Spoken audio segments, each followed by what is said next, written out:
Sir দেখেন তো ঢুকছে কিনা।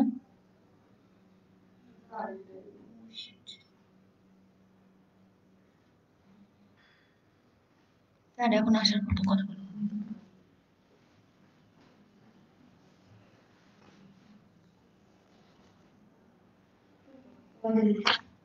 সুপ্রিয় শিক্ষার্থীবৃন্দ, আসসালামু আলাইকুম। তোমরা সবাই ভালো আছো আশা করি।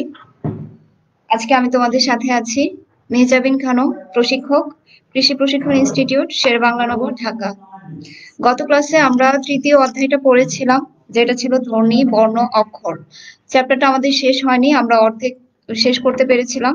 আজকে আশা করি বাকি অর্ধেক নিতে পারবো। আজকে আশা করি আমরা চ্যাপ্টারটা শেষ করতে পারবো। তো আসো আমরা একটু দেখি গত ক্লাসে আমরা কি কি পড়েছিলাম। গত ক্লাসে আমরা পড়েছিলাম ধ্বনি, বর্ণ, ধ্বনির শ্রেণীবিভাগ, অক্ষর ও অক্ষরের শ্রেণীবিভাগ, বর্ণমালা ও বর্ণের শ্রেণীবিভাগ, কার কার পর্যন্ত পড়েছিলাম। তো এখন আসো আমরা আজকে কি কি পড়বো সেটা এক ঝলক দেখে নিই। আজকে আমরা যে টপিকগুলো পড়বো সেগুলো হচ্ছে ব্যঞ্জন বর্ণের শ্রেণীবিভাগ, ব্যঞ্জন বর্ণের উচ্চারণ স্থান, ব্যঞ্জন বর্ণের সংক্ষিপ্ত রূপ, যুক্তাক্ষর, যুক্ত ব্যঞ্জন, সংযুক্ত ব্যঞ্জন এবং যুগ্ম ব্যঞ্জন। এছাড়াও আমরা পড়ব বাংলা যুক্ত বর্ণের তালিকা।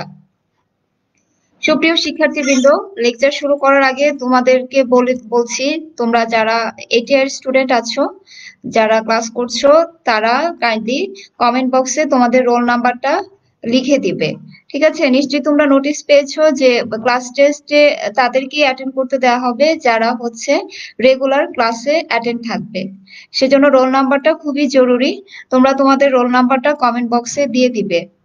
আর লাইভে যদি কোনো ধরনের যান্ত্রিক ত্রুটি থাকে সেটাও কমেন্ট বক্সে জানাবে, এবং কোনো ধরনের প্রবলেম হচ্ছে কিনা সেটাও কমেন্ট বক্সে জানাবে। আমরা তোমাদের কমেন্টস গুলো পড়ে থাকি এবং রোল নাম্বার গুলো দেখে থাকি। ঠিক আছে? তো এখন 12টা বাজে, তোমরা এর আগে দুটো ক্লাস করেছো। আশা করি খুব একটা লোড তোমাদের হবে না। আমি খুব সহজভাবেই ক্লাস নেওয়ার চেষ্টা করব। আশা করছি খুব একটা লোড তোমাদের হবে না। ঠিক আছে? ঠিক আছে, আমরা এখন ক্লাস শুরু করি। প্রথমে আসি ব্যঞ্জন বর্ণ। তোমরা সবাই জানো ব্যঞ্জন বর্ণ কাকে বলে। তারপরেও আবার পড়তে হবে। ব্যঞ্জন বর্ণটা হচ্ছে, ধরো তুমি যদি একটা অক্ষর উচ্চারণ করো, যেমন ব্যঞ্জন বর্ণ আছে 39টি, ক থেকে চন্দ্রবিন্দু।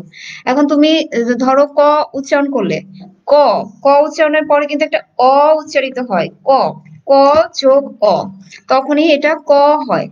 তো এখন তাহলে আমরা সংজ্ঞাটা কিভাবে বলতে পারি? অর্থাৎ এটা যেসব বর্ণ নিজে নিজে উচ্চারিত হতে পারে না সেগুলোই হচ্ছে ব্যঞ্জন বর্ণ। দেখো, যেসব বর্ণ অন্য বর্ণের সাহায্য ছাড়া নিজে উচ্চারিত হতে পারে না সেগুলোকেই ব্যঞ্জন বর্ণ বলে। এই যে যেমন ক এর উচ্চারণ স্থান ক যোগ অ, তখনই হবে ক। খ এর উচ্চারণ স্থান খ যোগ অ, তখনই হবে খ। গ এর উচ্চারণ গ, গ যোগ অ, তখনই হবে সেটা গ। এখন আসো ব্যঞ্জন বর্ণের শ্রেণী বিভাগে আসি আমরা। ব্যঞ্জন বর্ণকে 3 ভাগে ভাগ করা যায়, যেমন স্পর্শ বর্ণ, অন্তস্থ বর্ণ এবং উষ্ণ বর্ণ। এখন আমরা এই যে তিনটা একটু ডিটেলে পড়বো। ঠিক আছে? ব্যঞ্জন বর্ণ যে 3টা শ্রেণীতে ভাগ করা যায়, স্পর্শ বর্ণ, অন্তস্থ বর্ণ এবং উষ্ণ বর্ণ, আমরা এই তিনটা একটু ডিটেলে পড়বো। তো শুরুতেই আসি স্পর্শ বর্ণ। স্পর্শ বর্ণ কাকে বলে? দেখো, স্পর্শ স্পর্শ বর্ণ এই কথাটার মধ্যেই কিন্তু বোঝা যাচ্ছে যে স্পর্শ বর্ণ কাকে বলে, মানে স্পর্শ বর্ণ বলতে কি বোঝাচ্ছে। দেখো, যখন দুটা আমরা যে কথা বলি যে বাক প্রত্যঙ্গের সাহায্যে, বাক প্রত্যঙ্গ মানে হচ্ছে বাক মানে কথা, প্রত্যঙ্গ হচ্ছে মানে আমরা যে সমস্ত টুলস ব্যবহার করে কথা বলি, যেমন মুখ বিবরে যে সমস্ত, যেমন ধরো তোমার জিহ্বা, তালু, দাঁত, মাড়ি, এই সমস্ত অঙ্গ প্রত্যঙ্গ ব্যবহার করে আমরা কথা বলি, সেগুলোকেই বাক প্রত্যঙ্গ বলে। তো যখন যে কোনো দুটি বাক প্রত্যঙ্গ কোনো না কোনো ভাবে স্পর্শিত হবে তখনই আমরা সেটাকে স্পর্শ বর্ণ বলবো। তোমাদের বইয়ের সংজ্ঞাটা এইভাবে আছে, ক থেকে ম পর্যন্ত 25টি বর্ণকে স্পর্শ বর্ণ বা স্পর্শ ধ্বনি বলে। এই বর্ণগুলো উচ্চারণের সময় জিহ্বার সাথে কোমল তালু, তালু, মূর্ধা, প্রভৃতি কোনো না কোনো ভাবে বাক প্রত্যঙ্গের স্পর্শ ঘটে, অর্থাৎ অথবা যে কোনো দুটি বাক প্রত্যঙ্গ কোনো না কোনো ভাবে স্পর্শিত হয়, সেগুলোকে আমরা স্পর্শ ধ্বনি বলবো বা স্পর্শ বর্ণ বলবো। ঠিক আছে, ক থেকে ম পর্যন্ত সর্বমোট 25টি বর্ণ আছে।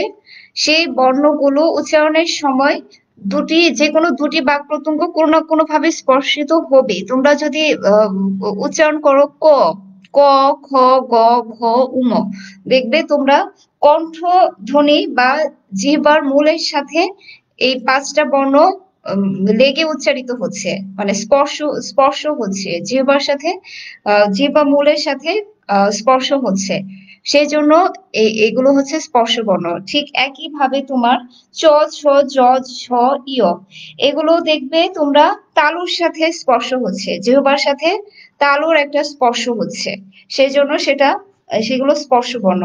এছাড়াও যদি তোমরা ট, ঠ, ড, ঢ মূর্ধন্য উচ্চারণ করবে, তখন দেখবে তোমরা জিহ্বার সাথে মাড়ির স্পর্শ হচ্ছে, ট, ঠ, ড, ঢ মূর্ধন্য। তখন দেখবে জিহ্বার সাথে তোমার মূর্ধা বা মাড়ি যেটাকে বলে সেইখানে স্পর্শ হচ্ছে, তাই সেগুলো স্পর্শ বর্ণ। এছাড়াও তুমি যদি ত, থ, দ, ধ দন্তন্য উচ্চারণ করো, তখন দেখবে যে তোমার জিহ্বার সাথে দাঁতের স্পর্শ লাগছে। ত, থ, দ, ধ দন্তন্য উচ্চারণ করার সময় দেখবে জিহ্বার সাথে সামনের যে দুটো দাঁত, সেই দাঁতের সাথে স্পর্শ হচ্ছে, তাই এগুলো স্পর্শ বর্ণ।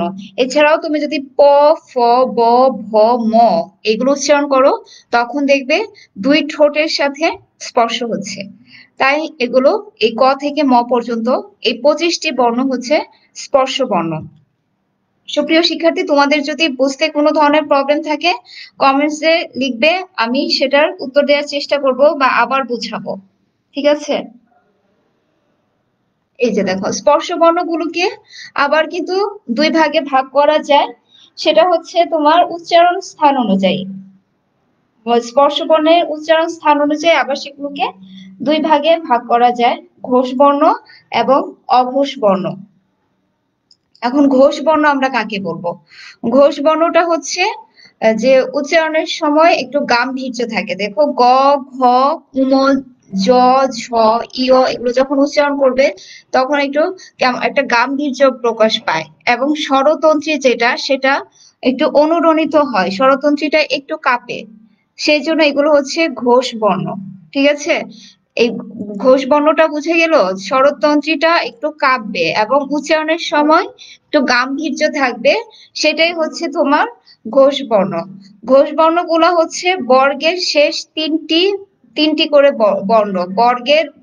বর্গ কাকে বলে? আসো আমরা প্রথমে বুঝি বর্গ জিনিসটা কাকে বলে। এখানে বলা হয়েছে বর্গের শেষ 3টি বর্ণ, অর্থাৎ তৃতীয়, চতুর্থ ও পঞ্চম বর্ণ, সেগুলো হচ্ছে ঘোষ বর্ণ। তুমি দেখো বর্গ কাকে বলে, বর্গ বোঝার জন্য আমরা একটা চার্ট দেখি। এই দেখো বর্গ, তোমরা অবশ্যই ম্যাথে পড়েছো বর্গ। বর্গ আমরা অনেক সময় এঁকেছি। বর্গ কি হয়? 4টা বাহু সমান থাকে, 4টা বাহু দ্বারা আবদ্ধ সেটাই হচ্ছে 4টা বাহু দ্বারা আবদ্ধ যে ক্ষেত্র, সেটাকেই কিন্তু আমরা সাধারণত বর্গ বলি। এই দেখো এটাকে আমরা কেন বর্গ বলছি, এই যে 1টা 2টা 3টা 4টা 5টা, 1টা 2টা 3টা 4টা 5টা, 1টা 2টা 3টা 4টা 5টা, ঠিক এইখানেও 5টা, অর্থাৎ সব জায়গায় 5টা করে তোমার বর্ণ আছে, সেই জন্য আমরা এগুলোকে বর্গ বলছি। সেজন্য আমরা এগুলোকে বর্গ বলবো, কারণ এখানে সব জায়গায় তোমার 5টা করে বর্ণ নেওয়া হয়েছে, সেজন্য এগুলোকে বর্গ বলবো। আর বর্গগুলো কিভাবে নামকরণ করা হয়েছে তুমি দেখো, এখানে ক, খ, গ, ঘ, ঙ এটাকে আমরা বলছি ক বর্গীয়। ঠিক এভাবে প্রত্যেকটির প্রথম যে বর্ণটা আছে সেটাকেই আমরা সেই বর্গ বলে ডাকছি। এখন এগুলা কিভাবে আমরা এটা করলাম, এই যে দেখো প্রত্যেকটা গুচ্ছের প্রথম যে ধ্বনি, যেমন এখানে প্রথম ধ্বনিটা হচ্ছে ক, এই ধ্বনি নামানুসারেই মানে সেই প্রত্যেকটা গুচ্ছের সবগুলো ধ্বনিকে সেই বর্গ নামে ডাকা হয়। এখানে প্রথম ধ্বনি ক, তাই এই 5টা বর্গকে ডাকা হয় ক বর্গ বলে। এই যে এই বর্গের প্রথম ধ্বনি চ, সেজন্য এই বর্গটাকে বলা হয় চ বর্গীয় বলে। ঠিক এইভাবে এখানে ট প্রথম বর্ণ বলে এটাকে বলা হচ্ছে ট বর্গ। এখানে প্রথম বর্ণ ত বলে এটাকে বলছি ত বর্গ। ঠিক একইভাবে এখানে প বর্গ প্রথম বলে আমরা এটাকে বলছি প বর্গ। এই যে দেখো, তো এরকম তিনটি বর্ণ অর্থাৎ তৃতীয়, চতুর্থ ও পঞ্চম বর্ণকে আমরা বলছি ঘোষ বর্ণ। তাহলে ঘোষ বর্ণ কোনটা? এই যে বর্গের তৃতীয়, চতুর্থ এবং পঞ্চম বর্ণ, অর্থাৎ এই ক বর্গের ঘোষ বর্ণ হচ্ছে তোমার গ, ঘ, উম, এবং চ বর্গের ঘোষ বর্ণ হচ্ছে জ, ঝ, ইয়, এবং ট বর্গের ঘোষ বর্ণ হচ্ছে ড, ঢ, মূর্ধন্য, এবং ত বর্গের ঘোষ বর্ণ হচ্ছে দ, ধ, দন্তন্য। ঠিক একইভাবে প বর্গের ঘোষ বর্গ হচ্ছে ব, ভ, ম। দেখো এগুলো যখন উচ্চারণ করি তখন স্বরতন্ত্রটা একটু কাঁপে, সেজন্য এগুলো হচ্ছে ঘোষ বর্ণ। এবার আসি আরেকটি প্রকারভেদ, সেটা হচ্ছে অঘোষ বর্ণ। এটা যেহেতু স্বরতন্ত্র অনুরণিত হয়, অঘোষ বর্ণে স্বরতন্ত্রীটা অনুরণিত হবে না, অর্থাৎ স্বরতন্ত্রীটা কাঁপবে না। এছাড়াও এখানে গাম্ভীর্য থাকে। ঘোষ বর্ণে যে উচ্চারণের সময় যে গাম্ভীর্যটা থাকে, অঘোষ বর্ণটা উচ্চারণের সময় সেই গাম্ভীর্যটা থাকে না। তো যেই বর্ণগুলো উচ্চারণের সময় গাম্ভীর্য থাকবে না এবং স্বরতন্ত্রীও তোমার অনুরণিত হবে না, সেগুলাকে আমরা অঘোষ বর্ণ বলবো। এখন অঘোষ বর্ণ কোনগুলো? বর্গের দ্বিতীয় এবং প্রথম এবং দ্বিতীয় এই দুইটা বর্ণকে আমরা ঘোষ বর্ণ বলবো। এই দেখো, বর্গের প্রথম দুটো বর্ণ, ক বর্গের প্রথম দুটো বর্ণ হচ্ছে ক এবং খ, এই দুটো ঘোষ বর্ণ। চ বর্গের প্রথম দুটো বর্ণ হচ্ছে চ এবং ছ, এই দুটো ঘোষ বর্ণ। ট বর্গের প্রথম বর্ণ হচ্ছে ট এবং ঠ, এটা অঘোষ বর্ণ। এবং ত বর্গের প্রথম দুটো বর্ণ হচ্ছে ত এবং থ, এটাও অঘোষ বর্ণ। এবং প বর্গের প্রথম দুটো বর্ণ হচ্ছে প এবং ফ, এই দুটো হচ্ছে অঘোষ বর্ণ। অর্থাৎ বর্গের প্রথম দুটো বর্ণ হচ্ছে তোমার অঘোষ বর্ণ, বর্গের প্রথম দুটো বর্ণ হচ্ছে অঘোষ বর্ণ, এবং বর্গের শেষ তিনটি বর্ণ হচ্ছে তোমার ঘোষ বর্ণ। ঠিক আছে, আশা করি এটা নিয়ে কোনো ধরনের কনফিউশন থাকবে না। আমি কিন্তু এমসিকিউ যদি না নেই, এক কথায় উত্তর করতে হবে এরকম প্রশ্ন করতে পারি, আমি তুলে দিতে পারি যে চ কি বর্ণ। ঠিক আছে, সেক্ষেত্রে কিন্তু বলতে হবে সেটা অঘোষ বর্ণ, এভাবে প্রশ্ন হতে পারে। আচ্ছা, এখন তোমার ঘোষ বর্ণ, এটা আমরা যেটা পড়েছি সেটা হচ্ছে স্পর্শ বর্ণ। স্পর্শ বর্ণ হচ্ছে দুই উচ্চারণ স্থান অনুযায়ী আমরা দুই ভাগে ভাগ করলাম, ঘোষ বর্ণ এবং অঘোষ বর্ণ। এখন আবার দেখো, স্পর্শ বর্ণগুলোকে আবার দুই ভাগে ভাগ করা যায়, উচ্চারণ স্থান অনুযায়ী দুই ভাগে ভাগ করা হয়েছিল, অঘোষ বর্ণ এবং ঘোষ বর্ণ। এবং আবার স্পর্শ বর্ণকে ভাগ করা যায় অল্প প্রাণ বর্ণ এবং মহাপ্রাণ বর্ণ। এখন দেখো, অল্প প্রাণ বর্ণ বলতে কি বুঝছো? মানে হচ্ছে প্রাণ প্রাণ প্রাণকে আমরা, এই যে প্রাণটা অল্প থাকবে, প্রাণকে কিন্তু আমরা শ্বাস বায়ু বলতে পারি। মানে শ্বাস বায়ুটা অল্প অল্প বের হবে, অর্থাৎ যে সমস্ত বর্ণ উচ্চারণ করার সময় শ্বাস বায়ুটা অল্প বের হয় সেটাকে আমরা অল্প প্রাণ বর্ণ বলবো। ঠিক সেরকম মহাপ্রাণ মানে হচ্ছে প্রাণটা দীর্ঘ, অর্থাৎ যে সকল বর্ণটা আমরা উচ্চারণের সময় শ্বাস বায়ু বা প্রাণ অনেক নির্গত হবে, সেটাকে আমরা বলবো মহাপ্রাণ বর্ণ। এই দেখো, আমরা যদি সংজ্ঞাটায় আসি, এই দেখো তোমাদের বইয়ে যেটা বলেছে, এই যে অল্প প্রাণ বর্ণ প্রত্যেক বর্গের প্রথম, তৃতীয় ও পঞ্চম বর্ণের উচ্চারণ কালে এদের সাথে প্রাণ বা শ্বাস বায়ু অল্প নির্গত হয় বলে এগুলোকে অল্প প্রাণ বর্ণ বলে। এই যে প্রত্যেক বর্গের প্রথম, তৃতীয় এবং পঞ্চম বর্ণের উচ্চারণকালে এদের সাথে শ্বাস বায়ুটা অল্প নির্গত হয়। তো আমরা দেখি প্রথম, তৃতীয় এবং পঞ্চম বর্ণ কোনগুলো। প্রথম, তৃতীয় এবং পঞ্চম বর্ণ, প্রত্যেক বর্গের প্রথম, তৃতীয় এবং পঞ্চম বর্ণগুলো হচ্ছে তোমার অল্প প্রাণ বর্ণ, কারণ এগুলো যখন আমরা উচ্চারণ করি তখন শ্বাস বায়ু বা প্রাণটা অল্প নির্গত হয়, যেমন ক শেষ, মানে দেখো আমরা যে ক বলছি খুব অল্প বায়ু নির্গত হয়েছে বা আমাদের শ্বাসটা খুব অল্প রাখতে হয়েছে, ক গ, উম। খুব অল্প আমাদের শ্বাসটা ধরে রাখতে হয়েছে। চ, তারপর জ, তারপর ইয়, খুব অল্প আমাদের শ্বাস ধরে রাখতে হয়েছে। ট, ড, মূর্ধন্য। ঠিক সেরকম ত, দ, দন্তন্য ন। ঠিক একই রকম প, ব, ম। আমরা উচ্চারণ করার সময় আমাদের শ্বাসটা খুব অল্প ধরে রাখতে হয়েছে, সেজন্য এগুলো হচ্ছে অল্প প্রাণ বায়ু। তো আরেকটা যেটা হচ্ছে সেটা হচ্ছে মহাপ্রাণ বায়ু। মহাপ্রাণ বায়ু কোনগুলো? বর্গের দ্বিতীয় এবং চতুর্থ বর্ণ, এগুলো হচ্ছে মহাপ্রাণ বায়ু। কারণ হচ্ছে এগুলো উচ্চারণের সময় আমাদের শ্বাস বায়ু বেশি নির্গত হয়, সেই জন্য এগুলো হচ্ছে মহাপ্রাণ বায়ু। দেখি আমরা মহাপ্রাণ বায়ু কোনগুলো। এই যে দ্বিতীয় এবং চতুর্থ যেগুলো, সেগুলো হচ্ছে মহাপ্রাণ বায়ু। তো ক বর্গের মহাপ্রাণ যে ইয়েগুলো আছে সেগুলো হচ্ছে তোমার খ এবং ঘ। তারপর চ বর্গের যে মহাপ্রাণ বর্ণগুলো আছে সেটা হচ্ছে ছ এবং ঝ। এবং ট বর্গের যে মহাপ্রাণ বর্ণগুলো আছে সেগুলো হচ্ছে ঠ এবং ঢ। ত বর্গের যে মহাপ্রাণ বর্ণগুলো আছে সেগুলো হচ্ছে থ এবং ধ। ঠিক একই রকম প বর্গের যে মহাপ্রাণ বর্ণগুলো আছে সেগুলো হচ্ছে ফ এবং ভ। অর্থাৎ বর্গের দ্বিতীয় এবং চতুর্থ যে বর্ণগুলো সেগুলো হচ্ছে মহাপ্রাণ বর্ণ, এবং বর্গের যে প্রথম, তৃতীয় এবং পঞ্চম বর্ণ সেগুলো হচ্ছে তোমার অল্প প্রাণ বর্ণ। এইগুলো আমাদের স্পর্শধ্বনির প্রকারভেদ। এই দেখো, আমরা প্রথমত স্পর্শধ্বনিকে ভাগ করেছি ঘোষ বর্ণ এবং অঘোষ বর্ণ, এরপরে আমরা আবার ভাগ করেছি অল্প প্রাণ বর্ণ এবং মহাপ্রাণ বর্ণ। এতে আমাদের কি হলো, আমাদের স্পর্শ বর্ণটা শেষ হলো। তো ব্যঞ্জন বর্ণের শ্রেণী বিভাগে আমরা প্রথমটা পড়ে ফেললাম, সেটা হচ্ছে স্পর্শ বর্ণ। প্রথম উচ্চারণ স্থান অনুযায়ী আমরা ভাগ করেছি অঘোষ এবং ঘোষ, এবং এছাড়াও আমরা ভাগ করেছি অল্প প্রাণ এবং মহাপ্রাণ। এবার আসি আমরা অন্তস্থ বর্ণতে।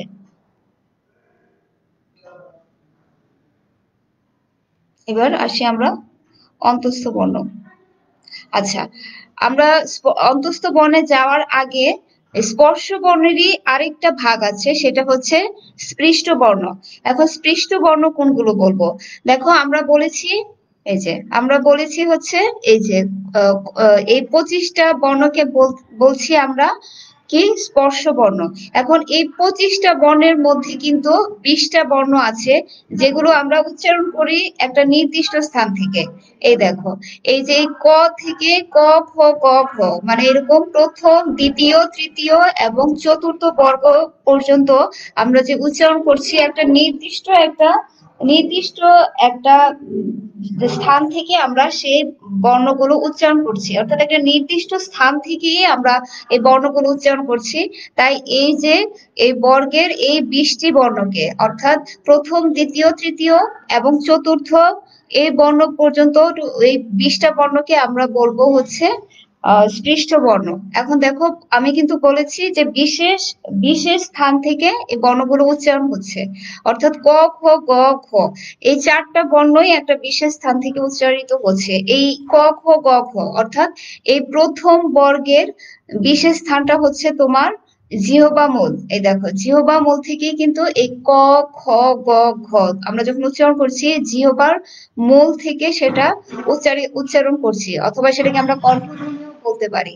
আমরা যখন, তোমরা উচ্চারণ করে দেখো, যখন আমরা বলছি ক খ গ ঘ, আমরা কিন্তু মানে এই 4টা বর্ণ ঠিক একই জায়গা থেকে উচ্চারিত হচ্ছে, এবং সেটা হচ্ছে জিহ্বা মূল বা কণ্ঠধ্বনি। এখন যদি আমরা পরবর্তী বর্গের দিকে যাই, যেটা হচ্ছে চ ছ জ ঝ, এই 4টা বর্ণ কিন্তু একটা বিশেষ স্থান থেকে উচ্চারিত হচ্ছে, যেটা হচ্ছে তোমার জিহ্বার তালু থেকে এই 4টা বর্ণ উচ্চারিত হচ্ছে। তোমরা যদি উচ্চারণ করো চ ছ জ ঝ, 4টা বর্ণই ঠিক একই জায়গা থেকে উচ্চারিত হচ্ছে, অর্থাৎ একটা বিশেষ স্থান থেকে উচ্চারিত হচ্ছে। তাই এগুলোও তোমার স্পৃষ্ট ধ্বনি বা স্পৃষ্ট বর্ণ। তারপর যদি তুমি তৃতীয় বর্গে আসো, যেটা হচ্ছে ট ঠ ড এবং ঢ, এই 4টা বর্ণ যখন তুমি উচ্চারণ করবে, দেখো একই জায়গা থেকে উচ্চারিত হচ্ছে ট ঠ ড ঢ, 4টাই তোমার মূর্ধা বা হচ্ছে মারিকে স্পর্শ করছে, মারিকে স্পর্শ করে এই চারটা বর্ণ উচ্চারিত হচ্ছে। তাই এই চারটাও হচ্ছে তোমার স্পৃষ্ট ধ্বনি, কারণ এই চারটাও একটা বিশেষ স্থান স্পর্শ করছে, যেটা হচ্ছে তোমার মূর্ধা বা মারি। তো এখন যদি আসি আমরা চতুর্থ বর্গে, চতুর্থ বর্গ হচ্ছে ত, থ, দ এবং ধ। চতুর্থ বর্গের এই প্রথম চারটা বর্ণ যদি আমরা উচ্চারণ করি, দেখবে একটা বিশেষ স্থানে সেটা স্পৃষ্ট হচ্ছে। সেই বিশেষ স্থানটা হচ্ছে তোমার দাঁত, দন্তধ্বনি বা হচ্ছে দাঁত থেকে এই চারটা বর্ণ উচ্চারিত হচ্ছে। তাই এই চারটা বর্ণ একটা বিশেষ স্থানকে স্পৃষ্ট করছে, যেটা হচ্ছে দাঁত। ত, থ, দ, ধ উচ্চারণ করলে দেখবে যে জিহ্বার সাথে তোমার সামনের যে দুটো দাঁত, সেই দাঁতের সাথে তোমার স্পৃষ্ট হচ্ছে। তাই এই চারটাও হচ্ছে তোমার স্পৃষ্ট ধ্বনি। ঠিক একই রকম সর্বশেষ বর্গে যদি আমরা আসি, যেটা হচ্ছে প, ফ, ব, ভ। এই চারটা বর্ণ তোমার একটা নির্দিষ্ট জায়গায় স্পৃষ্ট করছে, যেটা হচ্ছে দুই ঠোঁট। দুই ঠোঁট থেকে এই চারটা বর্ণ উচ্চারিত হচ্ছে। অর্থাৎ আমরা যখন এই চারটা বর্ণ উচ্চারণ করতে চাই, আমাদের দুই ঠোঁটকে অবশ্যই স্পর্শ করতে হবে, না হলে এই বর্ণগুলো উচ্চারণ করা সম্ভব নয়। সেজন্য এই প, ফ, ব, ভ এই চারটা বর্ণকে আমরা স্পৃষ্ট ধ্বনি বা স্পৃষ্ট বর্ণ বলবো। অর্থাৎ ঠিক এই ক থেকে ভ পর্যন্ত, ক, খ, গ, ঘ এরকম প্রত্যেকটা বর্গের প্রথম চারটা বর্ণ আমরা যখন উচ্চারণ করি, তখন হচ্ছে একটা বিশেষ স্থান স্পর্শ করে। সেই জন্য এই 20টা হচ্ছে তোমার স্পৃষ্ট ধ্বনি বা স্পৃষ্ট বর্ণ। এই স্পর্শ বর্ণ 25টি, আর স্পৃষ্ট বর্ণ আসছে তাহলে 20টি। তো স্পৃষ্ট বর্ণের পরে এই যে আমি যেগুলো বলেছি সেগুলো এখানে লেখা আছে, যে সকল বর্ণের উচ্চারণকালে মুখের বিশেষ স্থান স্পৃষ্ট হয় তাদেরকেই স্পৃষ্ট বর্ণ বলে। যে ক বর্গ, চ বর্গ, ট বর্গ, ত বর্গ এবং প বর্গের প্রথম থেকে চতুর্থ বর্ণের উচ্চারণকালে মুখের বিশেষ স্থান স্পৃষ্ট হয়, তাই এই বর্ণগুলোকে আমরা স্পৃষ্ট ধ্বনি বা স্পৃষ্ট বর্ণ বলছি। এবার আসি নাসিক্য বর্ণ। নাসিক্য বর্ণের ক্ষেত্রেও এই যে দেখো এখানে নাসিক্য বর্ণ আমরা বলবো এই পাঁচটি বর্ণকে আমরা নাসিক্য বর্ণ বলবো। কারণ কেন আমরা এই পাঁচটি বর্ণকে নাসিক্য বর্ণ বলবো?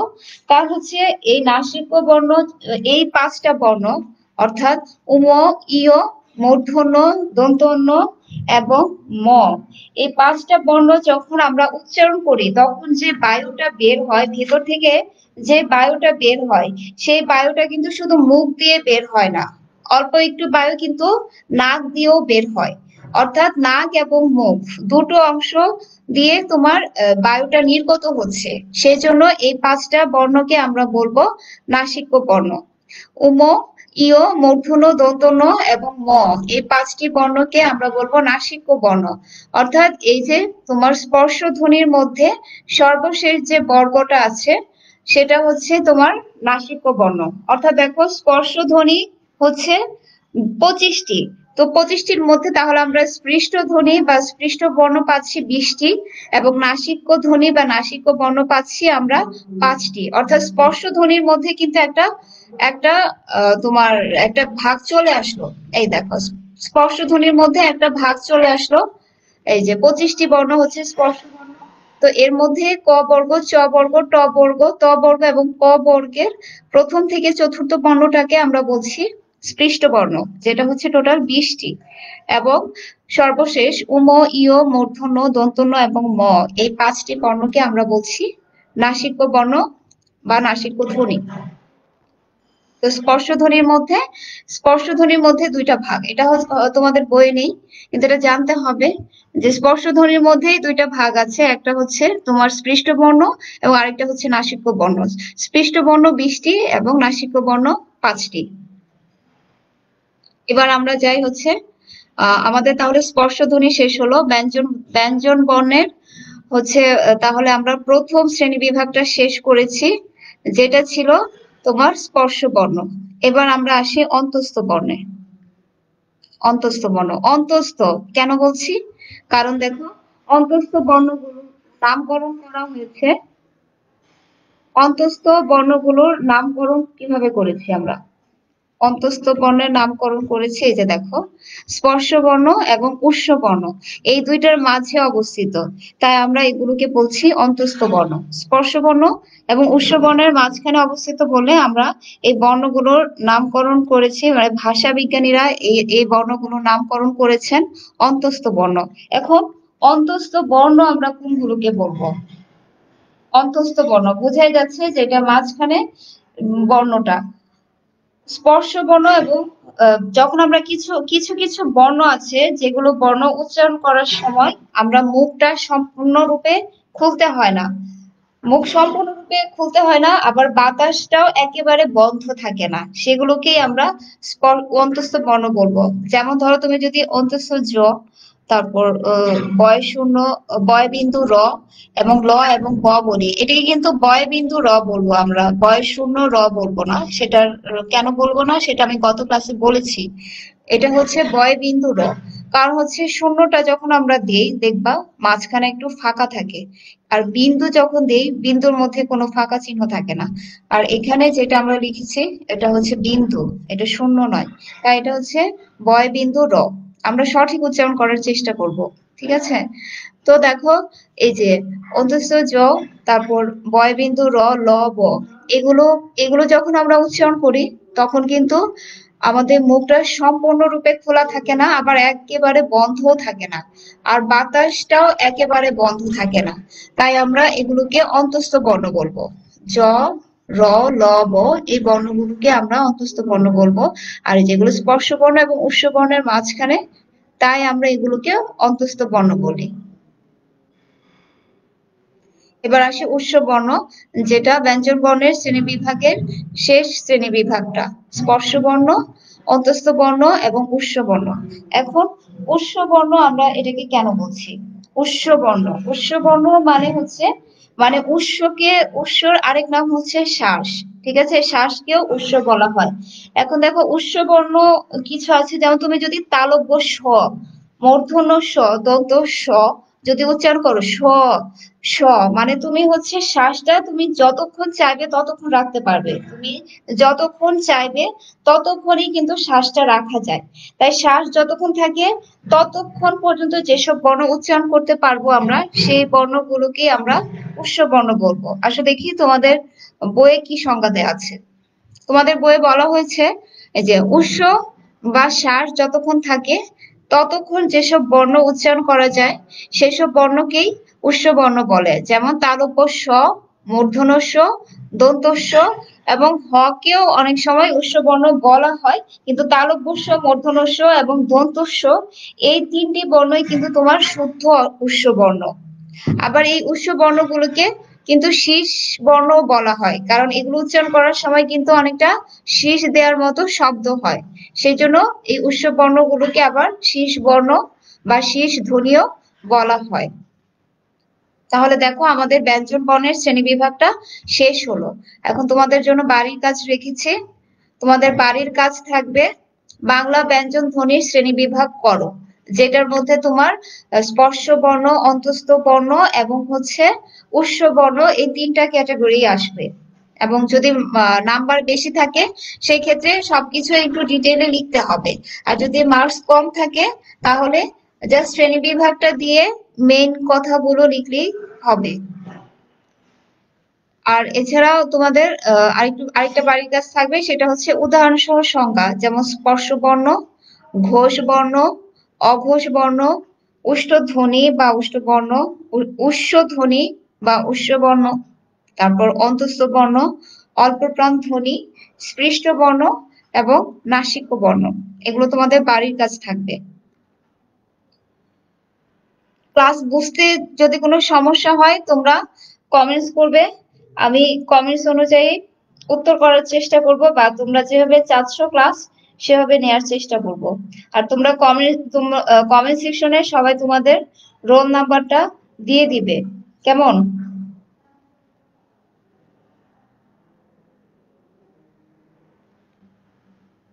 আচ্ছা, এবার আসি ব্যঞ্জন বর্ণের উচ্চারণ স্থান।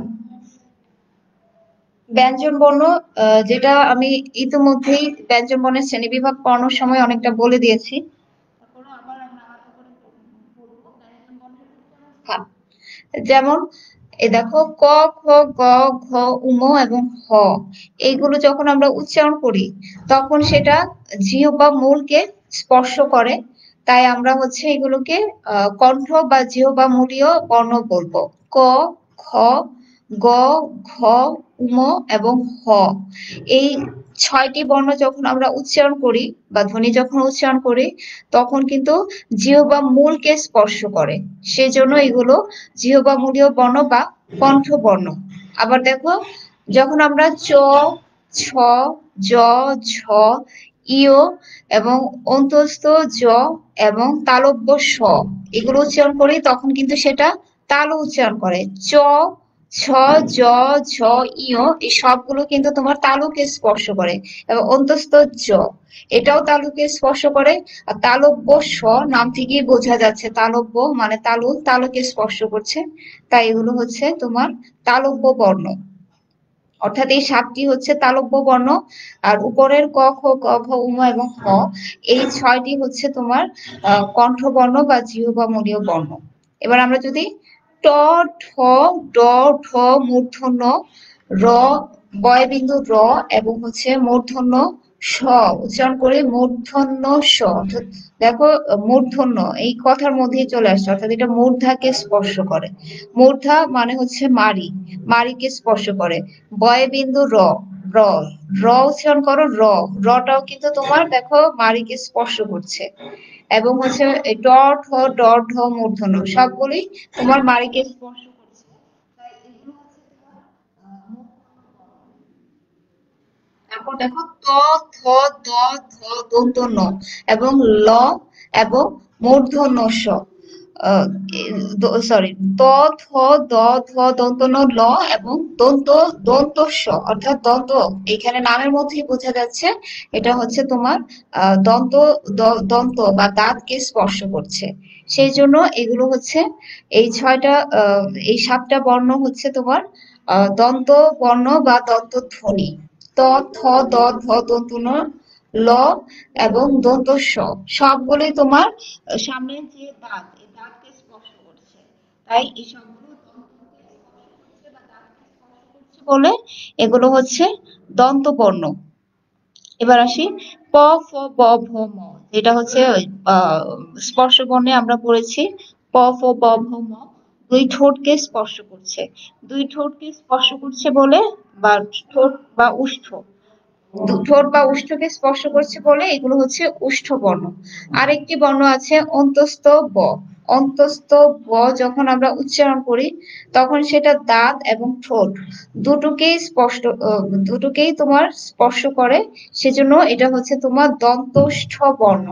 ঠিক আছে, দন্তস্থ বর্ণ হচ্ছে তোমার অন্তস্থ ব। এবার আসি ফলা। দেখো স্বরবর্ণের সংক্ষিপ্ত রূপ পড়েছিলাম আমরা, যেটাকে বলেছিলাম কার। স্বরবর্ণের সংক্ষিপ্ত রূপকে আমরা বলেছিলাম কার, আর ব্যঞ্জন বর্ণের সংক্ষিপ্ত রূপকে আমরা বলবো ফলা। স্বরবর্ণের সংক্ষিপ্ত রূপ ছিল বা কার ছিল তোমার 10টি, কিন্তু ব্যঞ্জন বর্ণের সংক্ষিপ্ত রূপ বা ফলা কিন্তু তোমার 6টি। ঠিক আছে, ব্যঞ্জন বর্ণের সংক্ষিপ্ত রূপ কিন্তু তোমার 6টি। সেই 6টি হচ্ছে তোমার অন্তস্থ জ, বয়বিন্দু র, ল, ব, ম, দন্ত ন এবং মূর্ধন্য, এই 6টি বর্ণ হচ্ছে তোমার, এই 6টি বর্ণের সংক্ষিপ্ত রূপ হয়। এই 6টা বর্ণেরই তোমার ফলা আছে। দেখো আমরা যদি একটু দেখার চেষ্টা করি, এই যে অন্তস্থ জ, বয়বিন্দু র, ল, ম, দন্ত ন, মূর্ধন্য এবং ব, এই যে এখানে হচ্ছে তোমার সাতটা বর্ণ আছে। দন্ত ন আর মূর্ধন্যকে একসাথে দেখিয়ে 6টা বলা হয় অনেক সময়, কিন্তু যদি আলাদা আলাদা করে বলি তাহলে আসে তোমার 7টি বর্ণ। এই 7টি বর্ণেরই তোমার হচ্ছে সংক্ষিপ্ত রূপ আছে, বা যেটাকে আমরা ফলা বলি। এই যে অন্তস্থ জয়ের সংক্ষিপ্ত রূপ হচ্ছে এই যে এটি, অন্তস্থ জয়ের সংক্ষিপ্ত রূপ এই যে জফলা। এটার যদি আমরা উদাহরণ দিই তাহলে দেখতে পাই এই যে ব্যতীত, ব্যয়, ব্যর্থ, ব্যবহার, এগুলো হচ্ছে তোমার অন্তস্থ জয়ের যে সংক্ষিপ্ত রূপ ফলা। সে জফলা, জফলা,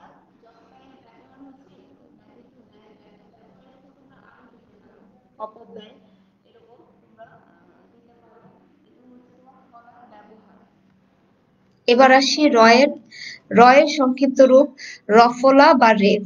এই যে রয়ের সংক্ষিপ্ত রূপ, এই যে রফলা, এই যে রফলা বা রেফ।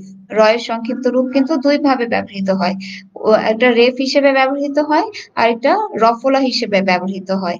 তো এখন আমরা এই যে যেটা হচ্ছে রফলার যদি আমরা ব্যবহার দেখি, ক্রয়, প্রিয়, বিক্রয়, এরকম। তো তোমরা নিজেদের মতো করেও লিখতে পারো, নিজেদের মতো করে ব্যবহার দিতে পারো। তারপর রেফের ব্যবহার হচ্ছে কর্ম, ধর্ম, চর্ম, বর্ণ, এরকম। তারপর আসি লয়ের লয়ের যে ফলা, সেটা হচ্ছে এই যে এইভাবে ব্যবহৃত হয়, লফলা নিচে ব্যবহৃত হয়, যে কোনো বর্ণের স্বরবর্ণ বা ব্যঞ্জন বর্ণের নিচে ব্যবহৃত হয়। এই যে বিপ্লব, ক্লেশ এবং অম্ল, এগুলো হচ্ছে লফলায়ের ব্যবহার। এবার আসি তোমার ময়ের ময়ের যে ফলার রূপটা, সেটা এভাবে ব্যবহৃত হয়, আত্ম, গ্রীষ্ম, উষ্ণ, বিস্ময়।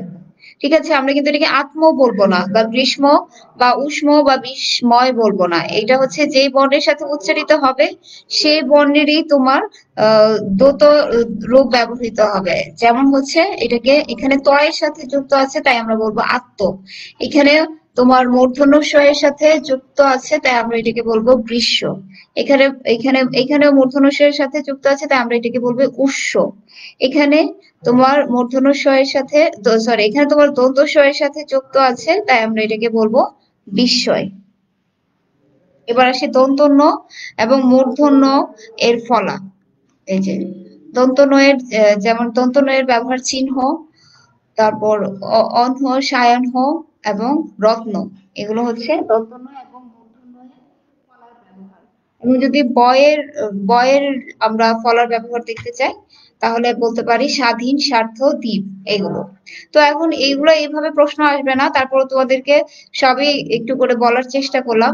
তো পরীক্ষায় প্রশ্ন এভাবে আসতে পারে যে তোমার ব্যঞ্জন বর্ণে ফলা আছে কয়টি, ঠিক আছে, সেই ক্ষেত্রে তোমরা বলবে যে 7টি। এই যে হ, এই যে জ আছে, র আছে, ল আছে, ম আছে, মূর্ধন্য, দন্তন্য এবং ব আছে। এ দেখো অনেকটা কিন্তু হজ বরল, যদি মনে রাখো হজ বরল মন, তাহলেই কিন্তু মনে রাখতে পারবে। এই যে ম, ন আর মূর্ধন্য, মন, ঠিক আছে। এখানে আমরা বলতে পারি এবং দন্তন্য, মূর্ধন্য, মন। এই যে এখান থেকে আমরা তিনটা পেলাম, মন থেকে 3টা পেলাম, এবং হজ বরল থেকে আমরা 5টা পেলাম। হটা শুধু বাদ যাবে, হজ বরলে শুধু হটা বাদ যাবে, অন্তস্থ জ, তারপর বয়বিন্দু র, হ, জ, এই যে ব আছে, তারপর সরি হ নেই, জ আছে, তারপর ব আছে, র আছে, ল আছে, হজ বরল শুধু হ নেই। তোমরা যেভাবে মনে রাখতে পারো, পরীক্ষার খাতায় থাকতে হবে, সেটা হলো কথা। এখন আমি তোমাদেরকে জাস্ট মানে মনে রাখার টেকনিকটা একটু বললাম, এভাবেও মনে রাখতে পারো। এবার এটার বাড়ির কাজ আছে তোমাদের, ফলা কাকে বলে উদাহরণ দাও। তোমরা এটা খাতায় লিখে প্র্যাকটিস করবে। এবার আসি আমাদের আজকের শেষ যে চ্যাপ্টার টপিকটা আছে, সেটা হচ্ছে যুক্তাক্ষর, যুক্ত ব্যঞ্জন, সংযুক্ত ব্যঞ্জন এবং যুগ্ম ব্যঞ্জন। আচ্ছা, প্রথমে যদি আমরা যুক্তাক্ষরে আসি, দেখো যুক্ত ব্যঞ্জন এবং যুক্তাক্ষর, যুক্ত ব্যঞ্জন এবং যুক্তাক্ষর আমরা ব্যবহার করি আমাদের বাংলা ভাষায়। যদি খুব সহজ করে বলতে চাই, সেক্ষেত্রে দেখো এই যে আমরা যুক্তাক্ষর এখানে যেটা বলেছে, যখন দুটি ব্যঞ্জন ধ্বনি এমন ভাবে উচ্চারিত হয় যে এদের মধ্যে স্বরধ্বনি থাকে না, তখন তাদের যুক্ত ভাবে লেখা হয়, তাদেরকে আমরা যুক্ত ব্যঞ্জন বলি। যেমন ক, ত এখানে একসাথে ব্যবহার করেছে, ত এবং দন্ত ন একসাথে ব্যবহার করেছে। আর এই যুক্ত ব্যঞ্জন ধ্বনির লিখিত রূপকেই আমরা যুক্তাক্ষর বলবো। আসলে যুক্তাক্ষর বা যুক্ত বর্ণগুলো দুটি ব্যঞ্জন বর্ণকে একসাথে যুক্ত করে। দুটি ব্যঞ্জন বর্ণকে, যেখানে দুটো ব্যঞ্জন বর্ণকে একসাথে যুক্ত করছে। অর্থাৎ দুটি বর্ণের প্রথমটিতে যদি হসন্ত থাকে, তবে বানানের সময় কিন্তু উভয়কে একত্রে লেখা হলে প্রাপ্ত বর্ণটি হয়ে যায় তোমার যুক্তাক্ষর বা সেটাকে যুক্ত বর্ণ অনেক সময় বলা হয়। দুটি বর্ণের প্রথমটিতে যদি হসন্ত থাকে একমাত্র তখনই বানানের সময় উভয়কে একত্রে যে লেখা হলেই প্রাপ্ত বর্ণটিকে যুক্তাক্ষর বলি আমরা। দেখো, এটা কিন্তু শুধু বাংলা ভাষায় না, তোমার যে ইংলিশ ভাষায় যদি তুমি উচ্চারণ করো লিস্ট, এখানেও কিন্তু দন্ত স এর সাথে ট যুক্ত ভাষায় আছে। তবে বাংলা এবং আহ, ভারতীয় ভাষাগুলোতে যুক্ত বর্ণগুলো যেমন উচ্চারণ করা যায় সেরকম কিন্তু লেখাও যায়, কিন্তু ইংলিশ যে আমি উচ্চারণ করলাম লিস্ট, এটা আমি উচ্চারণ করতে পেরেছি কিন্তু লেখার কিন্তু কোনো উপায় নেই। অর্থাৎ বাংলা ভাষায় একমাত্র লিখে দেখানো যায়। আর এটা আমরা কেন লিখবো দেখো, যদি আমরা যুক্ত বর্ণ যুক্ত ভাবে না লিখি, যেমন ধরো তুমি একটা শব্দ করলে শান্ত, এখন শান্তকে যদি আমি যুক্ত করে না লিখি তালব্য আকার দন্ত ন এবং ত, তাহলে কিন্তু অনেকে শানত বলতে পারে। সেই জন্য আমরা সঠিকভাবে উচ্চারণ করার জন্য কিন্তু দন্ত ন এর সাথে তটা তোমার একসাথে লিখতে হবে, তখনই বোঝা যাবে যে এটা শান্ত। তো সেই জন্য সঠিক উচ্চারণের জন্য আমরা এই যে যুক্ত ব্যঞ্জন বা যুক্তাক্ষর ব্যবহার করে থাকি। এবার আসি আমরা পরের স্লাইডে। পরের স্লাইডটা আছে তোমার সংযুক্ত ব্যঞ্জন। এবং সংযুক্ত ব্যঞ্জন বলতে এখানে কি দেখিয়েছে দেখো, সংযুক্ত ব্যঞ্জনে বলছে যদি দুটো ব্যঞ্জন ধ্বনির মধ্যে কোনো স্বরধ্বনি না থাকে এবং নিঃশ্বাসের একই প্রয়াসে উচ্চারিত হয় তখন তাকে আমরা সংযুক্ত ব্যঞ্জন বলবো। যেমন স্কুলে দন্ত স এবং ক দুটো একসাথে, এবং প্লুটোতে ক এবং ল দুটো একসাথে। আসলে দুটি বা তার বেশি ব্যঞ্জন ধ্বনির মধ্যে কোনো স্বরধ্বনি না থাকলে এবং সেই স্বরধ্বনি দুটি বা অধিক একত্রে উচ্চারিত হয়, দুটি বা তার বেশি ব্যঞ্জন ধ্বনির মধ্যে কোনো স্বরধ্বনি না থাকলে সে ব্যঞ্জন ধ্বনি দুটি বা অধিক একত্রে উচ্চারিত হয়। এরূপ যুক্ত ব্যঞ্জন ধ্বনির দোতনার জন্যই কিন্তু দুটো বা অধিক ব্যঞ্জন বর্ণ একত্রিত হয়ে তোমরা এই যে সংযুক্ত ব্যঞ্জন বর্ণ গঠিত হয়।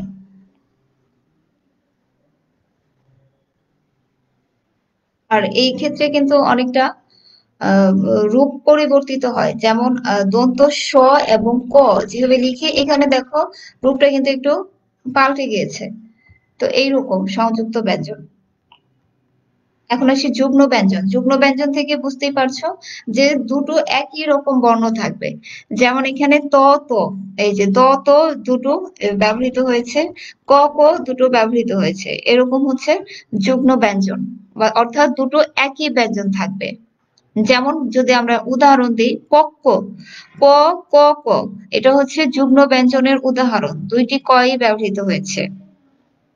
যদি বলি পাত্তা, প আকার ত ত আকার পাত্তা, এই যে এরকম এখানে দুটো ত ব্যবহৃত হয়েছে, এরকম হচ্ছে যুগ্ম ব্যঞ্জন, অর্থাৎ দুটো একই ধরনের ব্যঞ্জন বর্ণ থাকবে, তখন আমরা সেটাকে যুগ্ম ব্যঞ্জন বলবো। এই যে আরো কিছু উদাহরণ এখানে, আর এগুলো হচ্ছে তোমার বাংলা যুক্ত বর্ণের তালিকা। এই বাংলা যুক্ত বর্ণের তালিকা কিন্তু খুবই ইম্পর্টেন্ট, এটা আমি পরীক্ষায় দিব। এই যে দেখো যুক্ত বর্ণের তালিকা, এই যে এইটা আমি যদি পরীক্ষায় দিই যে এই এরকম চিহ্ন দিয়ে যদি বলি এটাকে তুমি কি কি যুক্ত কি কি বর্ণ আছে লিখো, তো এই ক্ষেত্রে হবে কি ক এবং ত। আর এটাকে যদি দেই কি কি বর্ণ আছে লিখো, সেখানে এটা হবে ক এবং স। এবং এই যে এটা ক্ষীয় আমরা যেটাকে বলি, এটার মধ্যে আছে তোমার ক এবং মূর্ধন্য ষ। আর এই যে আমরা ব্রাহ্মণ লিখতে গেলে এটা ব্যবহার করি, ব্রাহ্মণ এই ধরনের শব্দে আমরা এই এই অক্ষরটা ব্যবহার করি। এখানে কিন্তু তিনটা অক্ষর আছে, ক আছে, মূর্ধন্য ষ আছে এবং ম আছে। তারপর তোমার এই যে এই অক্ষরটা যেমন অবজ্ঞা, অবজ্ঞার ক্ষেত্রে এই অক্ষরটা আমরা ব্যবহার করি। এখানে আছে তোমার বর্গীয় জ এবং ইয়, এ দেখো প্রথমে কিন্তু লিখতে গেলেই কিন্তু বোঝা যাচ্ছে এখানে কি আগে আছে। প্রথমে কিন্তু আমরা আগে কিন্তু এইটা দিতে পারবো না, আগে কিন্তু আমাদের এই অংশটা লিখতে হবে। তো এই অংশটা হচ্ছে জ এর মতো, তাই এখানে প্রথমে আছে জ এবং তারপরে আছে ইয়। এখানে কিন্তু এটার ভাঙলে তুমি যদি লিখো ইয় যোগ বর্গীয় জ, তাহলে কিন্তু হবে না। এখানে বর্গীয় জটা আগে, তোমাকে আগে বর্গীয় জটাই লিখতে হবে, তারপরেই তোমাকে ইওটা লিখতে হবে। আর এই যে তারপর এটাতে যেমন আমরা বঞ্চনা লেখার সময় এটা ব্যবহার করি, বঞ্চনা লেখার সময় আমরা এটা ব্যবহার করি। এটা ভাঙলে আমরা পাবো ইয় যোগ চ। লেখার সময় কিন্তু বোঝা যাচ্ছে যে আগে কিন্তু আমরা এই ইয়র এই রূপটা দিচ্ছি, ইয়র এই রূপটা দিচ্ছি। তাই এখানে আগে ইয় আছে, তারপরে চ আছে। ঠিক একই রকম এইখানে আছে ইয় যোগ ছ। এইখানে আগে আছে ইয়, তারপরে আছে বর্গীয় জ। আর এখানে আগে আছে মূর্ধন্য ষ, তারপরে আছে ইয়। তো এইরকম যুক্ত বর্ণ কিন্তু পরীক্ষায় আসবে, তোমাদেরকে যুক্ত বর্ণকে ভেঙে দেখাতে হবে কি আছে এখানে। তোমাদের কিছু বাড়ির কাজ আছে, যুক্তাক্ষর, সংযুক্ত ব্যঞ্জন এবং যুগ্ম ব্যঞ্জনের উদাহরণ সহ সংজ্ঞা। তো এই গেল আমাদের তৃতীয় অধ্যায়। সময় প্রায় শেষ, পরবর্তী চ্যাপ্টারে পরের ক্লাসে আমরা পরবর্তী ক্লাস নিব। তো তোমাদের সাথে এই পর্যন্তই। তোমাদের ক্লাস কেমন লাগলো এবং তোমরা কিভাবে ক্লাস করতে পছন্দ করো সেগুলো লিখতে পারো। এবং অবশ্যই তোমরা সবাই তোমাদের কমেন্ট বক্সে রোল নাম্বারটা দিয়ে দিবে, ঠিক আছে? আর যে বাড়ির কাজগুলো দিয়েছি এগুলো তোমরা প্র্যাকটিস করবে, ঠিক আছে? ভালো থাকো সবাই, পরবর্তী ক্লাসে দেখা হবে। আল্লাহ হাফেজ।